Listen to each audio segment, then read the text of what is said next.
Hello everybody and welcome to a very awesome and extremely exciting episode of Microsoft Flight Simulator, where I get to show you guys one of the coolest tools that I have ever had the pleasure to be able to test and be able to provide feedback and just have early access to. I have been waiting so long to be able to tell you about this one, and today I finally got permission to do so, so stick around.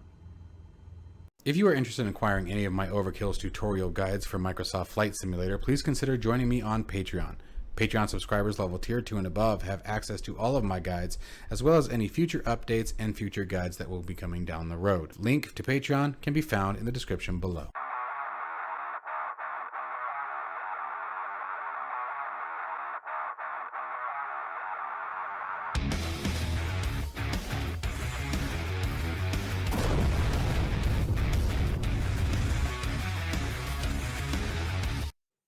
Okay guys, so if you have been watching my channel for any length of time, you have absolutely heard me mention the ClassEcho device that I use to control many of my in-cockpit functions and get a lot of the information that I use for all of my videos. Stay with me guys, because trust me, you have no idea where I'm going with this one just yet, even if you've already heard of that term. The ClassEcho is an absolutely phenomenal device, absolutely incredible. I have been recommending it for a very, very long time. ShakePrint has done an amazing job with this, but he went way above and beyond just the physical device. One of the major issues that was a drawback to the physical device was on top of the 7769 you see there on the total, there was also a few more purchases you need to make on Amazon or some other site of your choosing. And then there was also, and still is, by the way, still is the requirement of SPAD.next. And I'm going to make that very clear. You still must own a copy of SPAD.next, even to use the new piece of software I'm about to show you guys. So ShakePrint went above and beyond, absolutely out of his way, and created this, the ClassEcho Mobile device.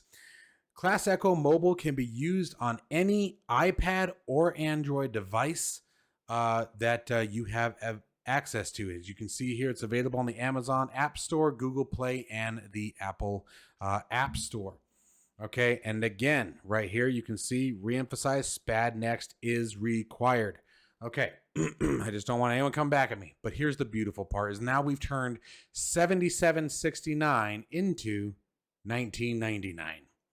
1999, guys, and any mobile device that you have that has access to the same account that you use. In my case, this is Android. So my cell phone can be a device, my Android tablet can be a device, any other Kindle or anything else that I have that has access to the Google Play Store. In my personal case, again, I'm an Android user, can use this software. The beautiful part about it is I can buy this software on one account, log into both my Android tablet and my cell phone, have them both being used in conjunction with SPAD.next as long as they are on the same Wi-Fi network, and they can be operating multiple screens at the same time. So you've just turned one piece of software into two different devices on two different screens. One can be set up on your radio panel. The other one, as you can see here, can be controlling your autopilot panel. And I'm going to show you how to set all of this up today, guys.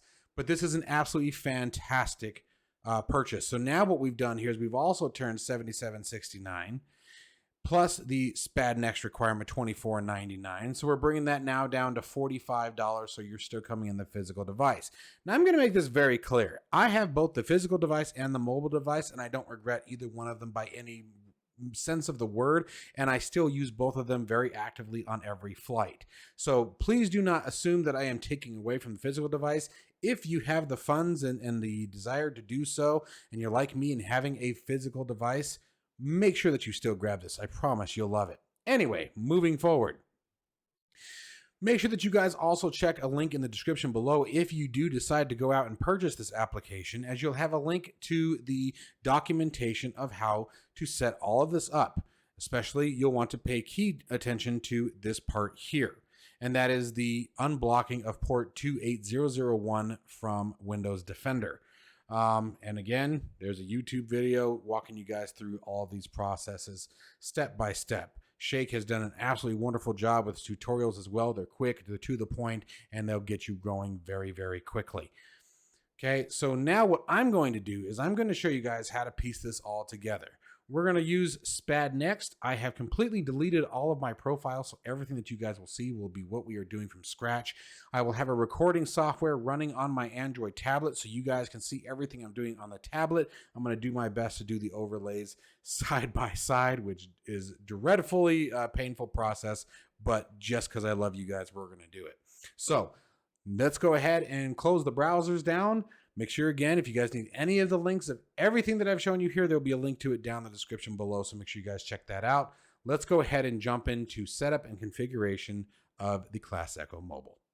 Okay, so now hopefully you guys are seeing everything on the screen. What you're seeing here in the bottom right-hand corner here is the ClassEcho itself on the mobile device.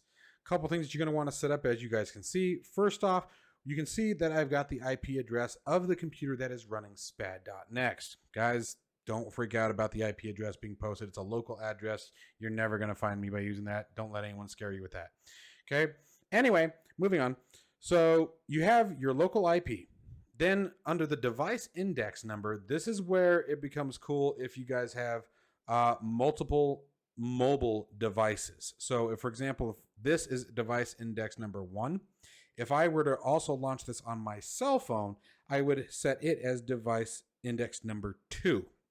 And that's what allows multiple mobile apps to be connecting to SPAD at the same time. So what we're going to do here, and it's very nice, you have a perfect instruction tabs. So there's the instructions here, guys. You can even see that the link there is all set. I hope you guys can see all of my fingerprintings, but if not, I'm going to tell you guys what I'm clicking on. Now we're going to click connect. Connected. There we go. You guys can see the version. Everything's all set. You can see up there in the top right, it says SPAD next is connected. So now I'm going to minimize the screen for a minute, and we're going to go over to spad.next. So let's get up to SPAD. Here it is here. Now, all I've done with SPAD is just created a very basic profile that has my throttle and my stick axis bound to it. While we're on it for a quick second, because I get asked very, very frequently if I am using the in-game controls or SPAD, the only thing that I'm currently using in-game controls for is the helicopters. And that's just because I haven't dove into SPAD yet to see if the helicopter controls are bound in there as well now. I highly prefer SPAD next over anything else as far as controlling my aircraft. There are a tons of buttons and switches and bindings that are available in SPAD that are not available inside the simulator, and that's why I recommend it at $24.99 for a single purchase. Actually, it might be $59.99, I think was for the one that I got for lifetime purchase. Absolutely 100% worth it, and it integrates with just about every piece of hardware you can possibly hook up to your system. So enough SPAD advertisement there, but it does come up a lot, so I wanted to try to address it. Okay, so the next thing that I'm going to do is I'm going to do a new profile from this because I still want all of my axis controls to follow it. And what I'm going to title this is now we're going to identify it by the aircraft. So I'm going to do Cessna. Actually, let's just do this. Keep it easy. C172 G1000. That's what we've got loaded behind us on the simulator. So I'm going to throw that down. It's the only time I should really need the keyboard. Sorry for sticking the microphone with my elbow. Hope that didn't deafen you guys. So we're going to hit OK. Okay, now I've had a lot of this bound before, so I'm just going to come over to device assignments and make sure that it's empty because I don't want to... Oop, wrong one. Wrong one. Hang on a second. I'm sorry, aircraft assignments. Okay, good. So it's empty. So now I can do this right away. Like I can do this right now, which is what we're going to do here. Or every single time that you launch a new aircraft, it will ask you. You know, do you want to bind this to this profile? And if you tell it no, you can select the different profiles. But that's a SPAD tutorial. We weren't very at that. So I'm just going to hit G1000. That's all I'm going to select for this time being. Okay. That's the aircraft we're using. And so next thing we're going to do is we're going to go down to settings. And you also want to make sure that under devices, that serial devices is enabled. Okay. And you can see the COM port here. And next, we're going to come down to devices here. And you can see these are both of my ClassEchos, but there is the ClassEcho Mobile. And yes, it should be detected automatically, assuming everything else that I've just shown you is complete. Now, as far as binding controls, there is a way for you to set all this up and customize all the buttons as you choose and to do what you want. But for most of us, you're just going to want to be able to use the Grandmaster stuff himself. And that's what we're going to do today. We're going to steal our stuff from ShakePrint himself because he's amazing and has been kind enough to create this stuff for us. I'm going to click on any button at all. Okay. And I'm going to come down here. I'm going to go to online snippets. And of course, it's going to show up on a different monitor just to drive me nuts. So let me drag that over here. There it is. Okay. So you can see that we have the ClassEcho already selected. Now I want complete device. So I'm going to select complete device. Okay. And then over here, we can do a couple of different things. You can see ClassEcho's already here. I'm just going to expand that a little bit. Come on. Don't do like that. And you can see there he is, the man himself, ShakePrint. And anybody else who has created a profile. These will also be listed if they've published it. But ShakePrint, I mean, you guys can see all of these. All of these are ShakePrint himself who have made these for us. So you can see he's been a busy man. All right. So we're going to grab the Cessna 172 G1000 here. I'm going to hit OK. Do you want to replace all events pages defined for this device? Remember, the device is completely clean. It's an empty profile. So I'm going to hit yes. Okay. Then I'm going to come over here, hit this little save icon. Boom. And then what I'm going to do is if we go back to our mobile device, go back to the mobile device here and click on our screen. Let's unpause the sim. And let's start taking a look at some really cool stuff here. I'm going to get the yoke out of the way. I'm going to move us in just a little bit so we can see everything. Pretty much everything we're going to want to see is down here. So first off, guys, take notice of the altitude. You can see 2550 altitude. We're showing 2550 on the altitude tape inside the aircraft. Pitot heat. We got a pitot heat flag on the mobile device indicating pitot heat is active. Okay, and we can see the same thing. Actually, excuse me, it shows that it is inactive. So if we flip the pitot heat switch, boom, there it is. And I'm going to show you different ways of doing that, but I want to show you guys how quickly everything is responding to us. If I were to adjust the trim, let's hope that I'm actually on the right aircraft, which I don't actually think I am. That is still not working, so I'm just going to drag it. Now notice the trim indicator. Okay, trim indicator works. If we had nav points, it would all show up, DME. Let's move over to the autopilot section. Check this part out. This part gets really cool. Altitude. Let's say we want to set our target altitude.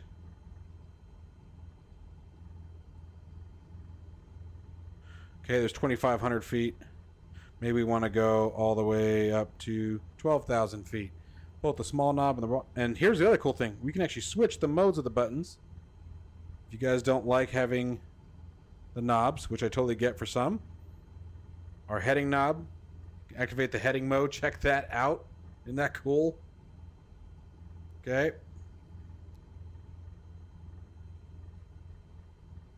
Notice what happens when I hit push. The heading indicator on the G1000 there in the aircraft recentered itself. You have your autopilot controls, autopilot master. You guys know what all those do. Your comm and nav radios, your transponder. There's your transponder code. Let's go ahead and change our code. We're doing an IFR flight. So let's do, let's see here, 2, 3, 8, sure. And let's see here. Boom. There's our new one. You got your ident button if you need it. We can turn the transponder off, change its setting. Okay, same thing with your comm radios. You can swap them simply by tapping them.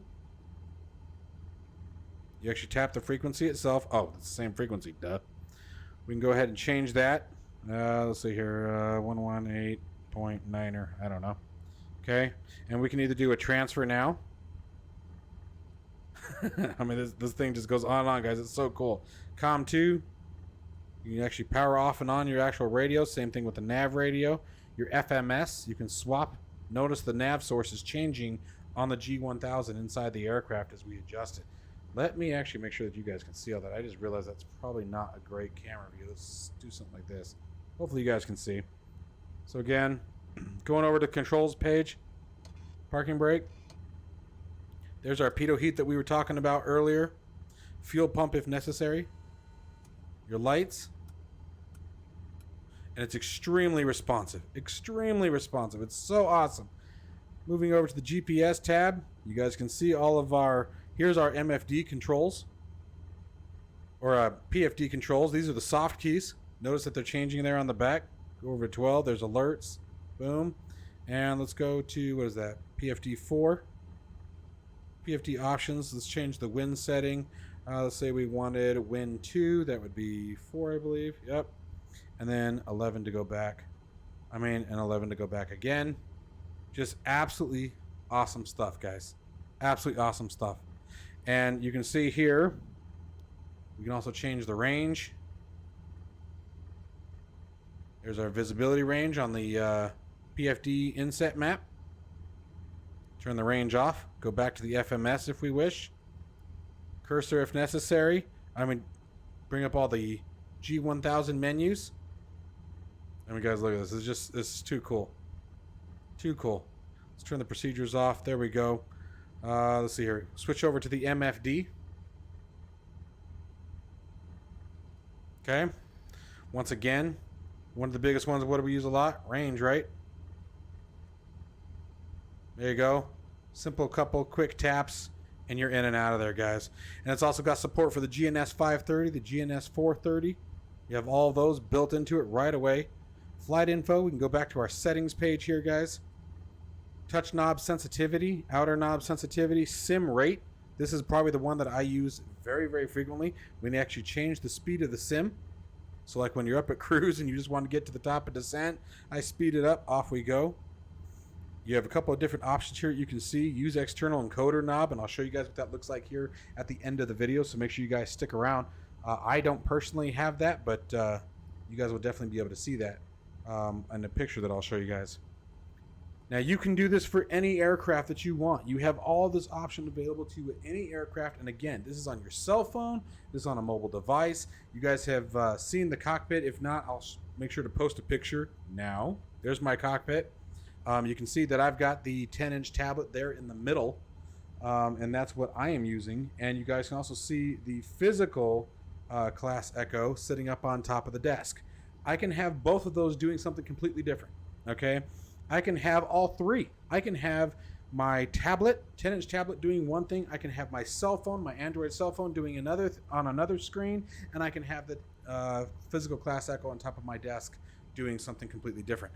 So you can literally use this device to create your own cockpit depending on the number of mobile devices you have. And even if you've only got the one mobile device, this is literally one mobile device to control them all.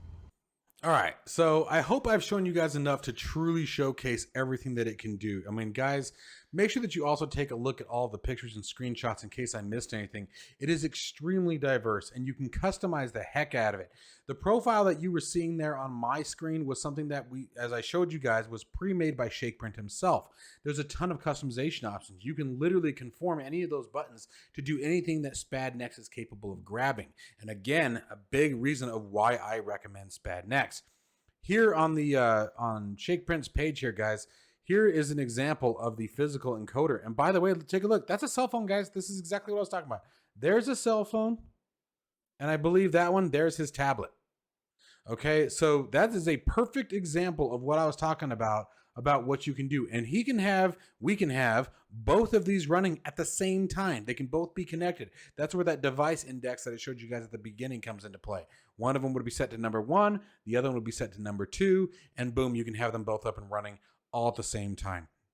Okay, now, what you're seeing here is the ClassEcho Cradle, which looks like this right here. Whoa, that's not what I meant to have happen. Let's go here. There we go.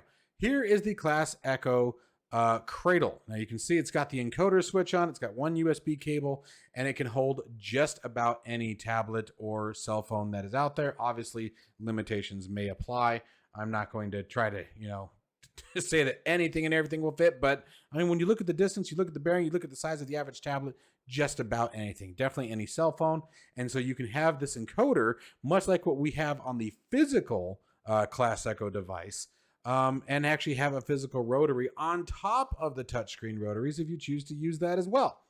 So fantastic options, guys. Again, The cradle itself is 5438. Make sure that you guys grab that if you're going to just use the mobile device, if you're interested in having something of this nature. Now, keep in mind, as you guys saw me do, the cradle is not required. Definitely recommended, but definitely not required. I did not use it on this particular video. And anyway, I really hope you guys are just as excited about this as I am. I hope you guys are thinking about the multiple possibilities that you now have. You being able to use mobile devices and essentially an infinite number of mobile devices to be able to build yourself a glass cockpit, essentially. The features that this application provides, the customization that it provides, the ease of use that is available with it is, in my opinion, absolutely well worth the price. This is what I have been so excited to share with you guys for a long time. ShakePrint told me I had to be quiet for quite a while. He was just being mean to me and wouldn't let me, show off his incredibly cool stuff. Just kidding, Shake. But I am super excited to be able to share this video with you guys today. I really hope that you guys jump all over this one. It is extremely cost efficient, very robust piece of software that will absolutely enhance your flight simulation experience. Just please remember, once again, SPAD Next is required. You must get it. Okay. But again, you can do something as simple as the $24.99 version, or if you're like me and you're crazy and you just want to have all the features available. The reason why I do that is because I know at some point down the road, something's gonna hit this version's making me gonna go, damn it, I wanted it, and I'm gonna upgrade. That is the other beautiful part about SPAD.next that I do want to remind you guys of as well. If you are new to SPAD Next, you get 14 days completely free. Now, here's the cool thing about 14 days free. It is unlimited, meaning that the software itself will not be restricted for those 14 days. You will have 100% full access to it. So keep that in mind. You get 2 weeks to try it out completely free. So if you guys wanted, for example, to just pick up the ClassEcho $19.99 and then use the trial version with SPAD, you should be able to do that without any issue for 14 days. After that, then you're going to have a problem, but that'll at least let you know if you want to lock this down. But I'm telling you guys, I barely scratched the surface of how awesome this application is to use.